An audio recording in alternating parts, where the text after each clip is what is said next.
This is what postural balance is and why it affects the quality of your mood and mental well-being.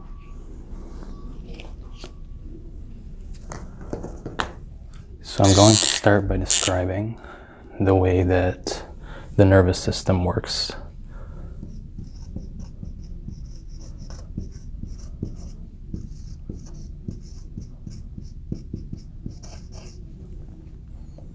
It includes the spinal cord,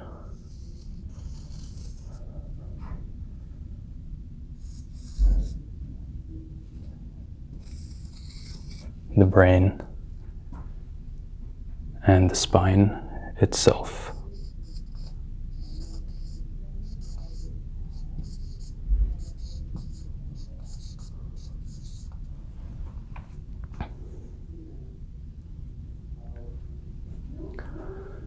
So in a human body,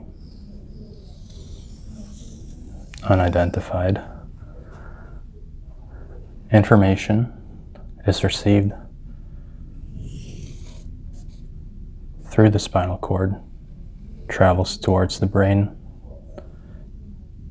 communicated within the brain, and then information is sent through the nervous system or the peripheral nervous system, and then actions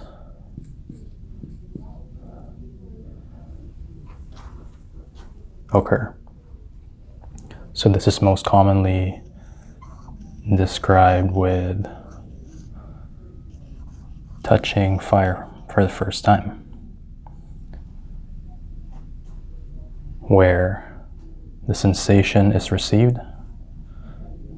The brain communicates that this can cause harm to the body, and the information is sent so that the hand can be moved out of harm's way.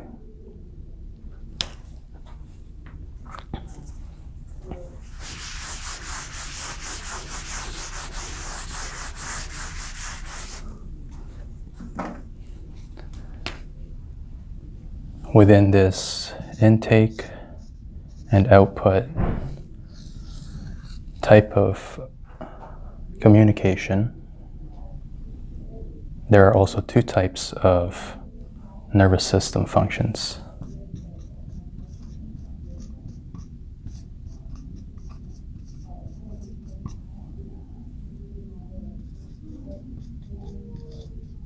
Which is fight or flight, and the other is rest or digest. And they represent the sympathetic and parasympathetic nervous system.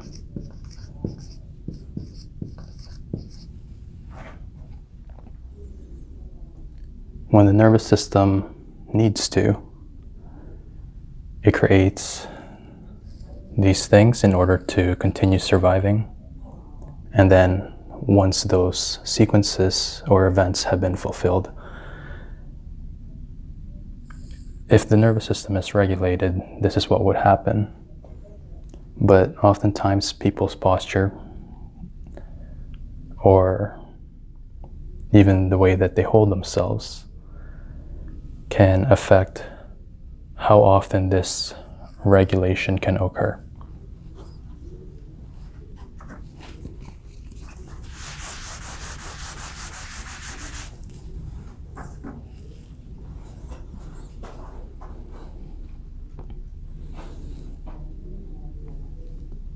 So the brain is carried by the skull. So this is the base of the skull.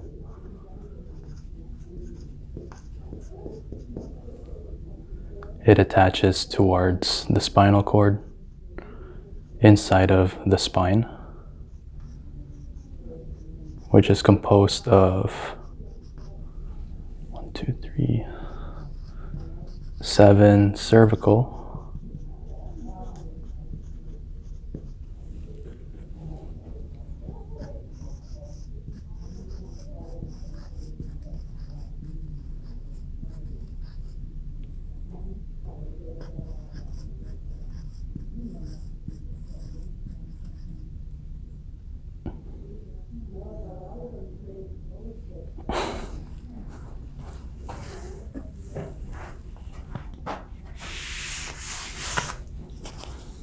I'm going to represent these differently.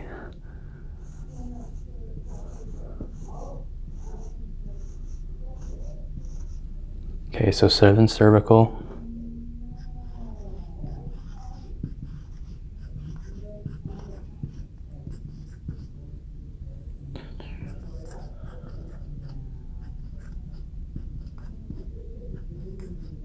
One, 2, 3, 4, 5, 6, 1, 2, 3, 4, 5. 12 thoracic.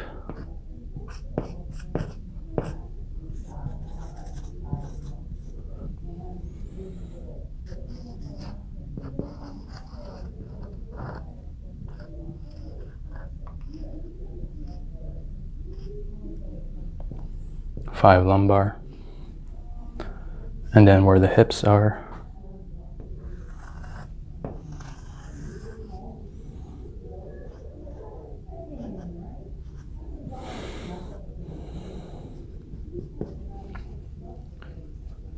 lumbar,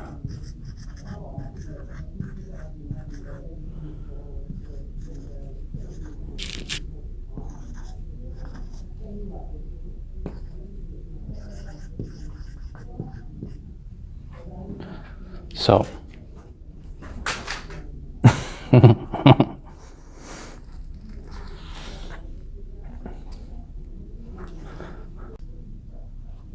okay. So base of the skull, cervical spine, thoracic spine, lumbar spine.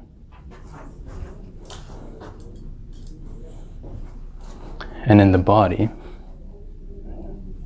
just another person facing left. We have base,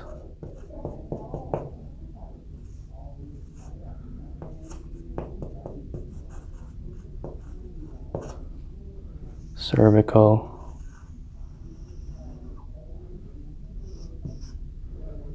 thoracic,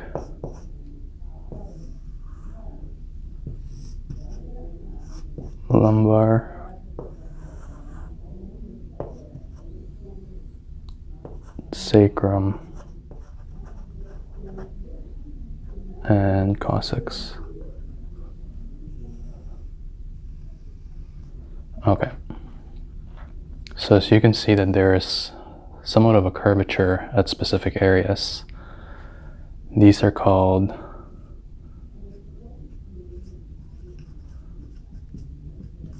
lordotic curves, and this is called kyphotic curves, and this is called also a lordotic curve. So I guess essentially anything that goes towards the front of the body, that curvature would be considered lordosis.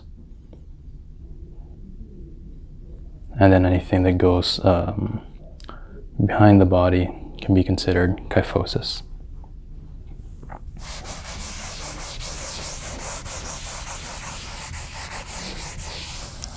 So that image is what can be considered an optimal postural image for having a plumb line of the spine for the body, which enables the spinal cord to be free in receiving information accurately, as well as being able to relay information efficiently. Now, in a lot of today's society, because of our use of technology, that's bad, because of our use of our technology, so since this is the head, normally we would expect the shoulders to be around here. But if we actually take a close look, sometimes even in the mirror for myself, what can happen is as we look at things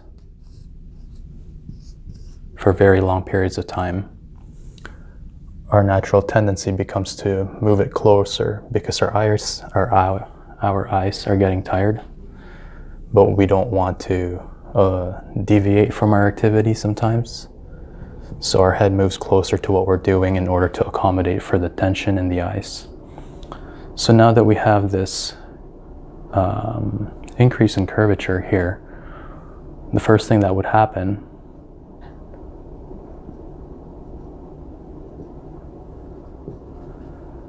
is these areas of the spine will be affected, and the spinal cord being able to receive information and relay information is going to be affected. Now, interestingly, because of how the body is structured, when one part increases, another part also increases. And then because one part increased and two parts increased,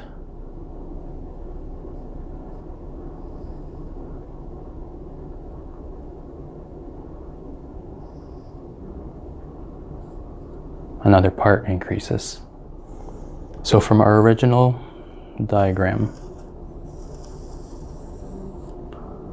of a plumb line of the spine where information would be able to be received and relayed efficiently and accurately, we now have several areas of compression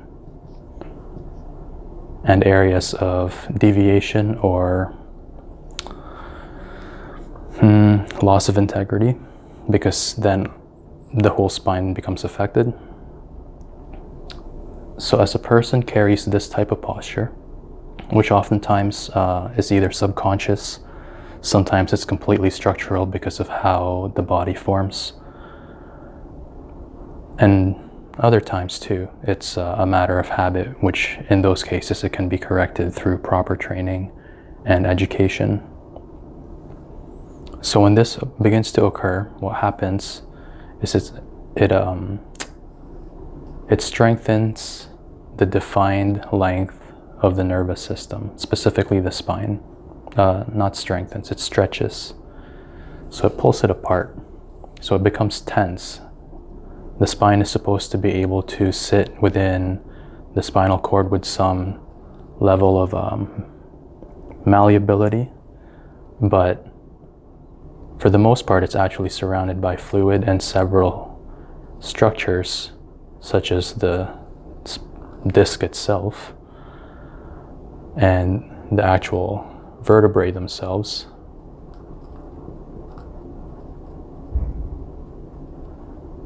It's meant to be encased and very protected in order for the brain to receive the information accurately and relay it effectively. So as these conditions begin to remain or worsen, what can happen is, at least from the spinal cord perspective, the amount of stress that a person experiences begins to persist, and they are unable to regulate that stress, feeling like it's just stressful all the time. This leads to what I've experienced as